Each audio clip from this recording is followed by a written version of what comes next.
Très difficile parce qu'il n'y a pas suffisamment de bailleurs.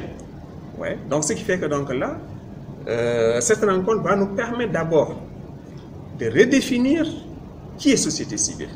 Parce qu'on sait que donc il y a certaines personnes qui se disent société civile, du jour au lendemain ils deviennent société politique, etc. Donc ces organisations que nous allons tenir après au niveau national vont nous permettre en quelque sorte de dégager les statuts de qui est société civile. Et là, en ce moment, donc, nous serons beaucoup plus crédibles donc, auprès de nos partenaires et même auprès des autorités et de la population. Parce que la population ne se voit pas tellement, ne sait pas à qui se confier quand elle a des problèmes. Donc il faudrait revoir tout cela pour que l'on sache vraiment qui est société civile et qui doit faire quoi, etc. Donc ce qui fait qu'à partir de là, donc là, on sera beaucoup plus crédible pour au moins aussi bien l'État que les partenaires techniques financiers viennent aider ces organisations qui sont à la base, qui savent les problèmes réels de la population.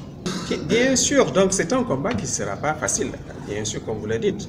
Mais si donc ensemble nous définissons les statuts de qui est société civile, je crois que ce sera très facile.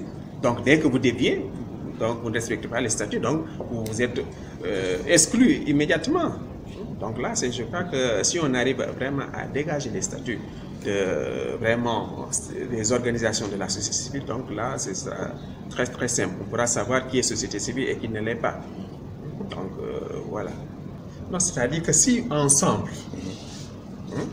nous définissons donc les règles du jeu, donc quelqu'un qui ne les respecte pas, il s'auto-exclut. Parce que nous, membres de la société civile, qui allons les définir ensemble. Nous allons dire que voilà, pour être société civile, il faut tel point qu'il faudrait respecter. Maintenant, si au moment de l'élaboration de ce statut, vous êtes membre, et qu'entre-temps, vous ne les respectez pas, donc vous êtes auto-exclu. C'est des sessions de sensibilisation et d'information sur le processus d'organisation des assises nationales de la société civile.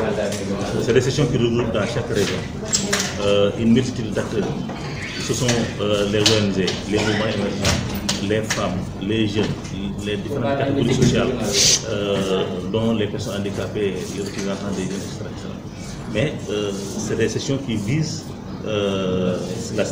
les institutions civiles visent évidemment à renforcer le rôle de la société civile dans les processus d'élaboration, de mise en œuvre, de suivi, n'est-ce pas, des politiques publiques au niveau local et au niveau national. Voilà donc ce qui est recherché. Maintenant, nous sommes dans un processus.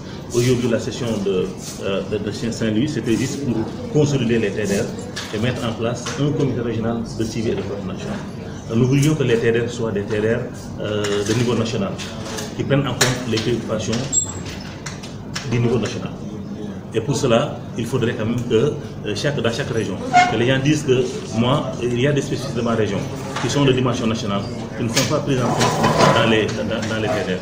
Évidemment, les TDR ne sont pas le diagnostic et ne peuvent pas répondre à toutes les questions, n'est-ce pas, des secteurs, mais au moins prendre en compte tous les aspects de niveau national qui peuvent en tout cas faire ressortir un peu les aspects liés à l'évolution de la société civile. Ensuite, donc, comme j'ai dit, on va mettre en place le comité régional de suivi et de coordination qui va poursuivre le travail, élaborer un rapport, identifier une thématique régionale de Saint-Louis, laquelle thématique, n'est-ce pas, sera prise en compte dans, n'est-ce pas, les autres rencontres. Mais je dois dire également que d'ici à la tenue des assises à Dakar, il y aura d'autres sessions qui seront organisées à Saint-Louis comme dans les autres régions du Sénégal pour que les acteurs puissent quand même dire, c'est-à-dire faire la lecture, un diagnostic sans complaisance de la société civile. Quelles sont les difficultés également de la société civile? Quelles sont les forces de la société civile? Quelles sont les faiblesses de la société civile? Aujourd'hui, quelle est la lecture que nous faisons de la société civile? Faire ce diagnostic nous permettra évidemment d'identifier quels sont les garde-fous qu'il faudra identifier pour quand même que demain, que nous soyons dans la société civile, mais que nous ne soyons pas dans les sociétés civiles.